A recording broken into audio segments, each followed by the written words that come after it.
is suicide bombing anything to do with any religion? In the Muslim world, we should have democracies rather than dictators and kings running Muslim countries who do not represent the Muslim public opinion. Bismillah ar-Rahman ar-Rahim.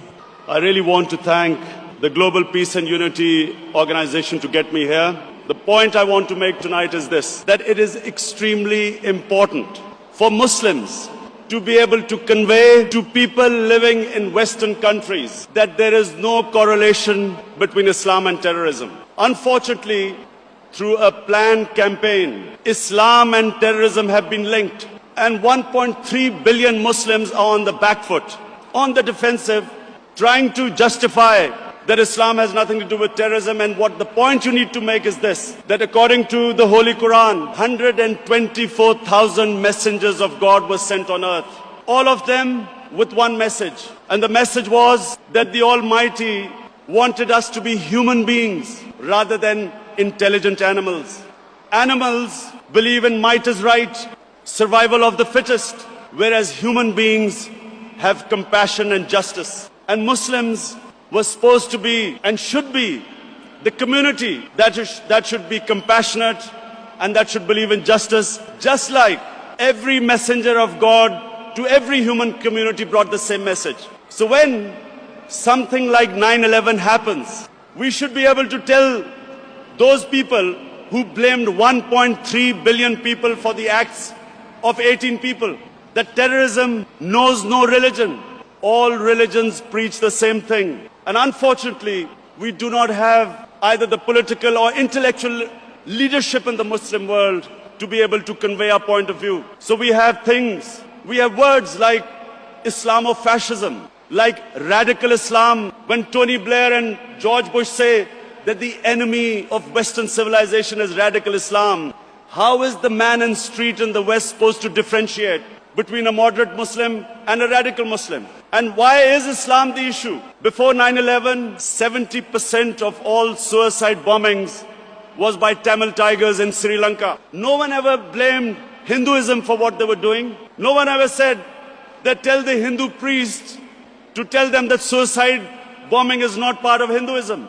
So why were we on the defensive? How is suicide bombing anything to do with any religion? And unfortunately, because we did not have the leadership, and because sadly in the Muslim world, there were people who played along the game, called themselves moderate Muslims. We had military dictators, in order to get Western support, called themselves enlightened moderates, perpetuating this image that perhaps it's something to do with Islam or radical Islam. All human communities have moderates, have liberals, have conservatives, and have fanatics. Islam also has its fanatics, but the moderate majority is always liberal, because our religion preaches, our religion accepts other communities and other religions. We all know that Islam believes in plurality. Muslims have lived with other religions. We have lived with Hindus, we have lived with Buddhists, we have lived with Jews, Christians.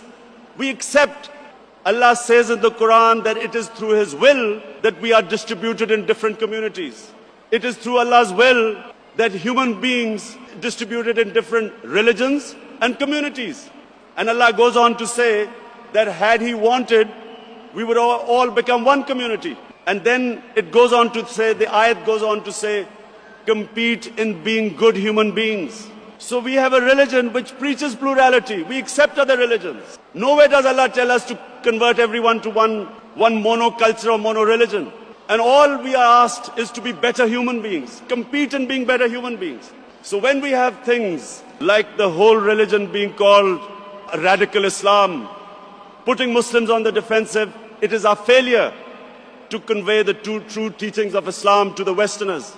And the second point is very important to understand. We have also failed to make the Western countries understand that there are two aspects of religion which are sacred. One is the Holy Quran, and then the other is the personality of the Prophet, peace be upon him. Unfortunately, when either the Quran or our Prophet, peace be upon him, they are ridiculed, the Muslim leadership has failed to convey to the Western countries that it pains and hurts us. Because the leadership doesn't do anything, we have radical youth demonstrating, being violent, and giving our enemies an opportunity to malign our religion. I think it's about time that the OIC, the heads of Muslim states, should stand up and convey this to the Western countries that just as the Holocaust in various European countries, if there is any doubting the Holocaust, people are put into jails. There is no freedom of expression when it comes to Holocaust, and quite right. Because if anything hurts other human beings, why can't we lay off those subjects? Similarly, the Quran and the Holy Prophet, peace be upon him, should also be considered. If there's any caricature, if there's any ridicule about these two entities, it hurts us. We should be able to convey them to them. Why should we leave it to radicalized youth to go in the streets and burn and kill and give the opportunities to the enemies of Islam to malign us? And I consider this a failure of the Muslim intellectuals and the Muslim leadership. I think that this is a very good forum. Before we leave, we should pass a resolution that we have to make Western countries understand that these two aspects are sacred to us. Same time, we should make them understand that Islam, like all great religions, all great revealed religions of the Almighty Allah, want justice on this earth, want peace, want compassion. Islam makes us into human beings.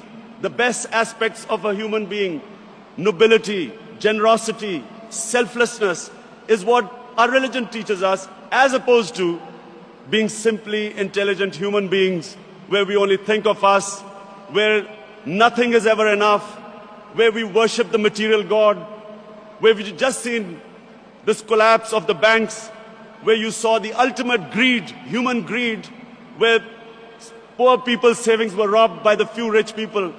This is what Islam and all great religions preach against. They want us to be human, to think of the poor, to think of the underprivileged, to be just, to tell the truth.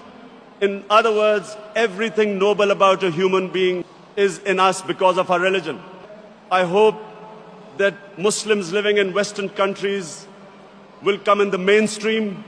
You will participate in the political process, not get marginalized, be able to convey your feelings through the political process, whether it is local council, whether it is your local MP, because when you get marginalized, I'm afraid marginalization creates radicalization. We don't want our youth to get radicalized. If we think that there is injustice being done to Muslims, we should have forums to speak out against. We should have forums where we can make our voice heard. And that's why I believe that the youth, Muslim youth living in the Western countries, should take part in the political process and not get marginalized. And I also feel that inshallah the time is coming where in the Muslim world we should have democracies rather than dictators and kings running Muslim countries who do not represent the Muslim public opinion. And because they do not represent the Muslim public opinion, we have puppets sitting there who are manipulated by superpowers for their own ends, as is unfortunately is happening in Pakistan, where a puppet is making our own army kill our own people in the name of war on terror, whereas in fact it has become a war of terror. Thank you very much.